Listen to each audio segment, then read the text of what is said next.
What if everything we thought we knew about the future of cars was about to change? For years, we've been told electric vehicles are the only way forward, but Toyota just made a move that has the internet buzzing. Rumors are flying that they've created a car that runs on water. Yes, water. If true, it could flip the entire auto industry on its head and deal a serious blow to Elon Musk's electric dream. But is this the dawn of a new clean energy revolution, or just another too-good-to-be-true headline? Today, we're breaking down the facts, the science, and the secrets behind Toyota's mysterious water engine. By the end of this video, you'll know whether this tech could really replace batteries, and whether we're witnessing the end of electric cars as we know them.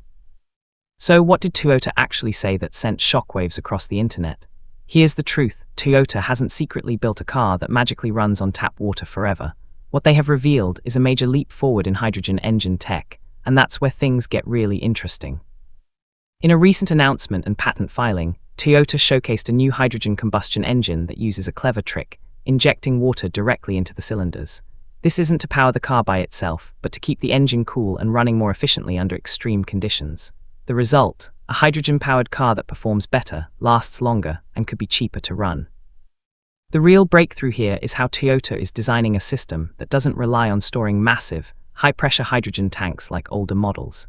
Instead, they're working on systems that can generate and use hydrogen more safely, potentially on demand, which could solve one of the biggest pain points of hydrogen cars: storage and safety. This is what sparked the water engine headlines. People heard water injection and assumed the water was the fuel. It is. The car still needs hydrogen as its main energy source, but Toyota's innovation could make hydrogen engines practical enough to compete head-to-head with battery electric vehicles.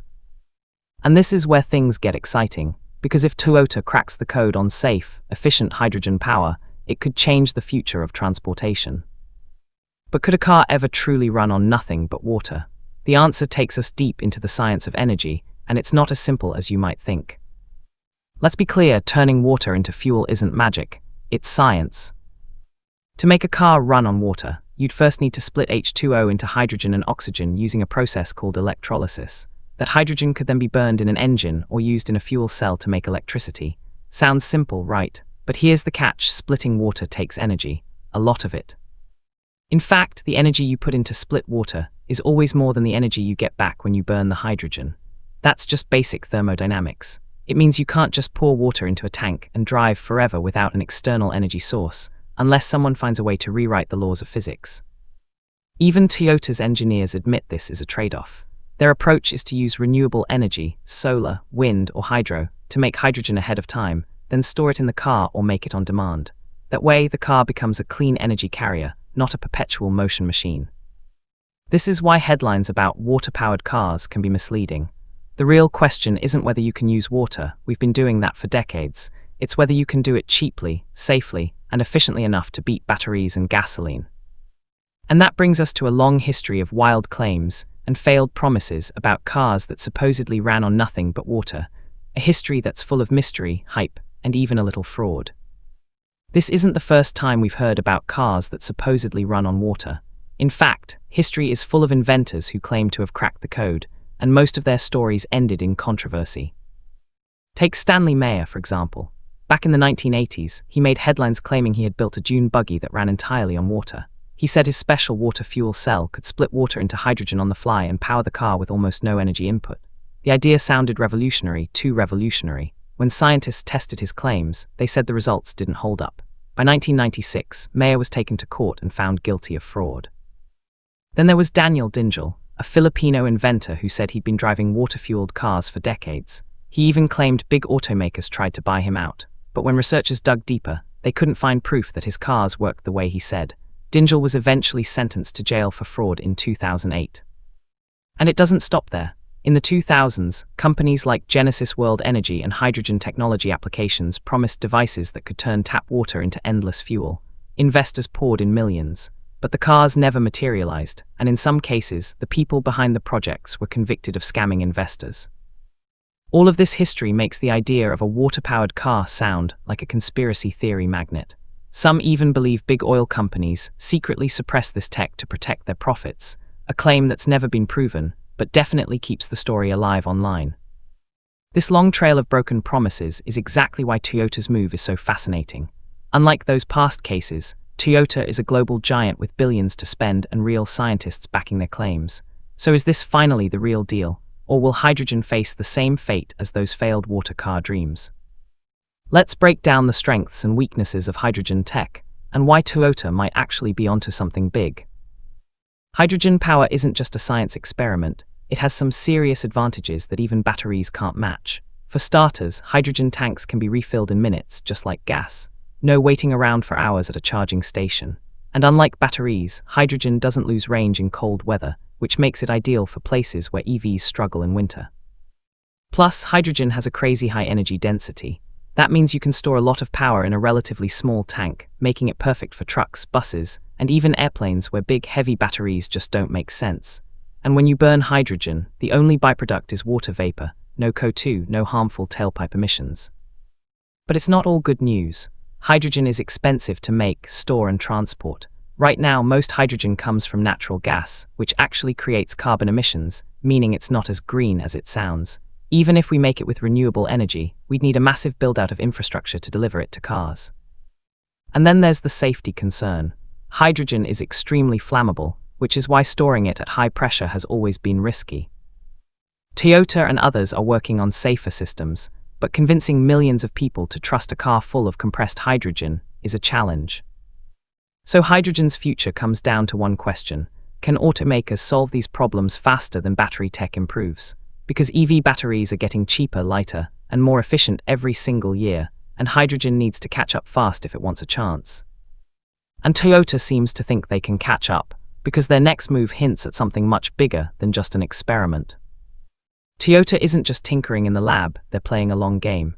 Behind the scenes, the company has been quietly building out partnerships to create a full hydrogen ecosystem, fueling stations, supply chains, and even hydrogen-powered semis to transport goods. This isn't just about one car, it's about rewriting how we think about fuel. They've already unveiled the Mirai, one of the only hydrogen-powered sedans you can actually buy today, and they're pushing hard to expand production. And now, with their new hydrogen combustion engine, they're betting they can offer drivers something EVs still struggle with: long range, fast refueling, and a driving experience that feels more like a traditional car. This is also a huge play to stay relevant in a world that's moving fast toward electrification. Remember, Toyota was late to the EV game compared to Tesla and BYD. By doubling down on hydrogen, they're essentially saying, we think we found a better way. And that's a bold statement when almost every other automaker is going all in on batteries. If Toyota pulls this off, it could pressure governments to invest more in hydrogen infrastructure and force Tesla, GM, and others to rethink their strategies.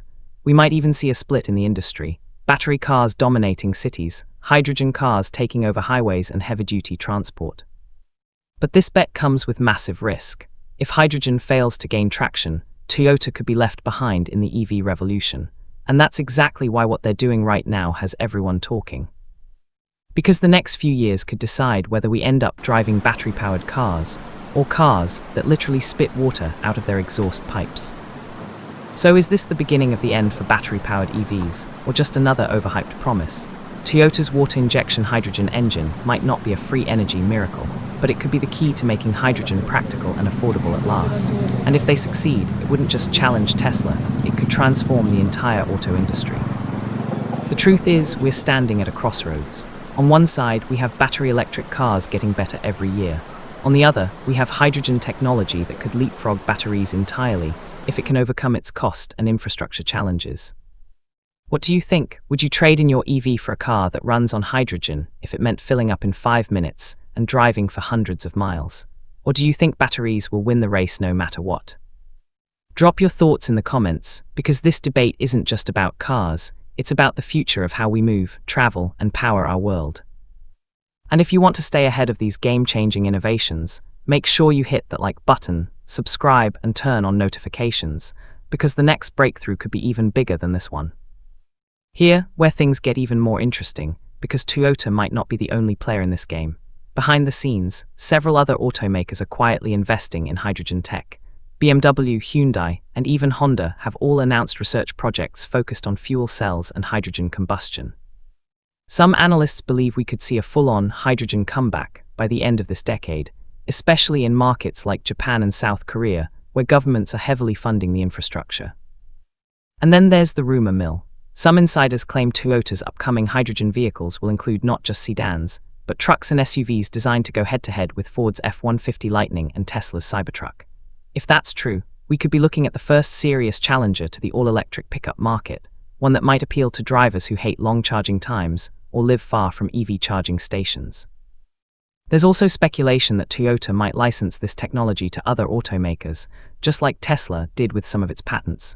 Imagine if Ford, GM, or even startups could adopt Toyota's hydrogen breakthroughs. It could completely shift the balance of power in the EV space.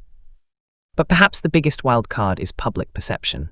For years, hydrogen has been seen as the future that never arrived. If Toyota can actually deliver affordable, safe, and convenient hydrogen cars, they'll not only have to win over drivers, but also convince governments and energy companies to build out fueling networks fast. And if they fail, well, this could go down as one of the most expensive bets in auto history, the moment when Toyota risked it all and came up short. Either way, the next few years are going to be a wild ride, and we're just getting started.